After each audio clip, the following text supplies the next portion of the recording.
नमस्कार. Ice magic या माझ्या YouTube चॅनलमध्ये आपल्या सगळ्यांचं स्वागत आहे. तर आज मी तुम्हाला दाखवणार आहे मिक्स भाज्यांची वडी. तर त्यासाठी आपल्याला काय काय साहित्य लागणार आहे ते मी तुम्हाला सांगते. तर आपल्याला वडी बनवण्यासाठी लागणार आहे मी एक जुडी कोथिंबीर घेतली आहे, अर्धी जुडी मेथी घेतली आहे आणि अर्धी जुडी शेपू घेतली आहे. तर ह्या तीन मिक्स ह्याचे मी वडी बनवणार आहे, मेथी, शेपू आणि कोथिंबीर. आणि त्यासाठी आपल्याला लागणारं साहित्य आहे ह्या मिरच्या घेतल्यात हिरव्या, मी तिखट मिरच्या आहेत ह्या, थोडं आलं घेतलंय आणि 20-25 लसणाच्या पाकळ्या घेतल्यात, सफेद तीळ.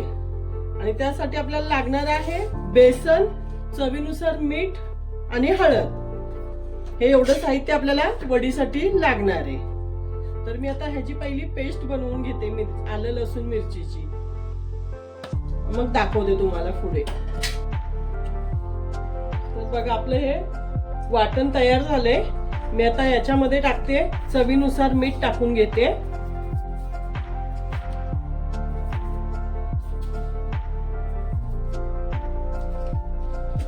सफेद तीळ टाकून घेते. सफेद तिळामुळे ना वडी आपली छान लागते खायला. मी जास्त करून वापरतेच तीळ, कुठलीही वडी केली तरी तीळ त्यात मी वापरतेच. हळद थोडीशीच टाकायची आपल्याला, हळद जास्त नाही टाकायची.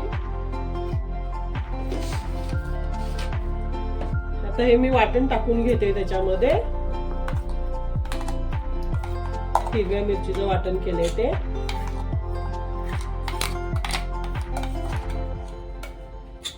ही वडी कशी झणझणीत छान लागते खायला. आणि त्यात टाकणारे मी थोडंसं, माझ्याकडे हे भाजणीचं पीठ आहे, तो त्यातलं थोडंसं भाजणीचं पीठ मी यामध्ये टाकून घेणार आहे. बाकीचं बेसन पीठ वापरणार आहे. ते थोडं भाजणीचं पीठ टाकून घेतलंय मी.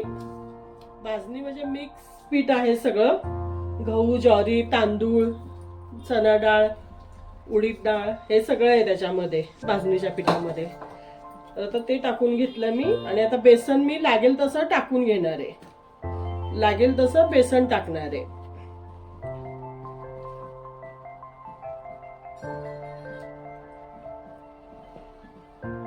सगळं आता मस्त मिक्स करून घेते. भाज्या आपल्या सगळ्या छान मिक्स करून घ्यायच्या आहे पिठामध्ये. तर बघा अशा प्रकारे हे पीठ मी मळून घेतले. आपलं पाणी गॅसवर आता गरम करायला मी ठेवलेलं पीठ मळायच्या आधीच. तर पाणी आपलं गरम झालंय. मी स्टीलच्या चाळणीला तेल लावून ते आता चाळण त्याच्यावर ठेवणार आहे आणि थोडासा पाण्याचा हात लावून गोळे करून घेणार आहे. याचा थोडासा पाण्याचा हात लावला ना मग पीठ आपल्या हाताला चिकटत नाही जास्त. तसं गोळे करून घेणार आहे याचे. बघा अशा या प्रकारे मी मळून घेतले. असे छोटे छोटे गोळे करून आपण, असे गोळे करून त्यात आपण फ्राय करायला, हे वाफेवर ठेवणार आहे. वाफायला शिजवून घ्यायचे ते. असे गोळे करून मी सगळे ठेवून देणार आहे आणि शिजवून घेणार आहे. आणि शिजवल्यावर नंतर मग आपल्याला ती फ्राय करायची तेलामध्ये. अशी खाऊ शकता तुम्ही, शिजवलेली छान लागते खायला वाफ्यावरची, आणि फ्राय केलेली छान लागते. शॅलो फ्राय करू शकता, डीप फ्राय करू शकता, शॅलो फ्राय करू शकता.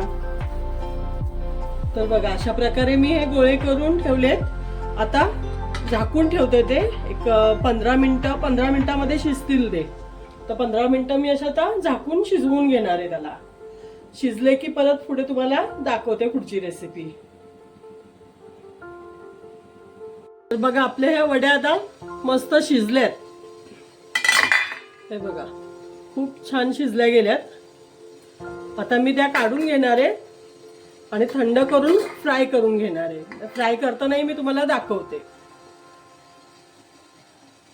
तर बघा आता जेवढी कोथिंबीर आपण मेथीची भाजी आणि शेपू घेतलेली ना त्यामध्ये आपले हे 10 रोल तयार झालेत.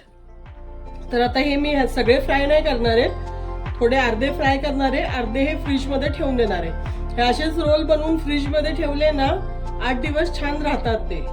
तर मी असे बनवून ठेवते मग कधी फ्रीज मध्ये, छान लागतात. आता मी कट करून फ्राय करून दाखवते.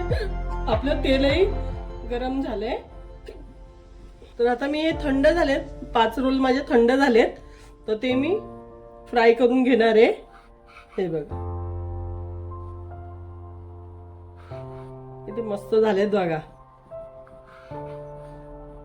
शिजले पण छान एकदम.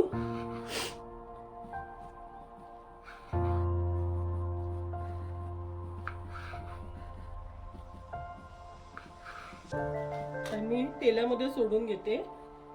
तेल आपलं गरम झालंय.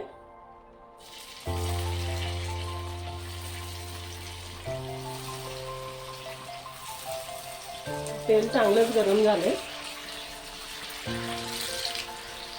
त्या वड्या तुम्ही चहा बरोबरही खाऊ शकता, खूप छान लागतात. मला चहा बरोबरच आवडतात.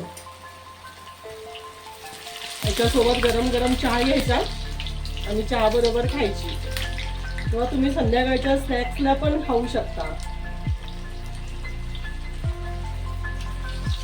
तर नक्की करून बघा अशी वड्यांची रेसिपी. आवडली तर नक्की लाईक करा, शेअर करा, सबस्क्राईब करा. धन्यवाद. तर बघा आपल्या वड्या फ्राय झाल्या छान. मी आता त्या काढून घेते.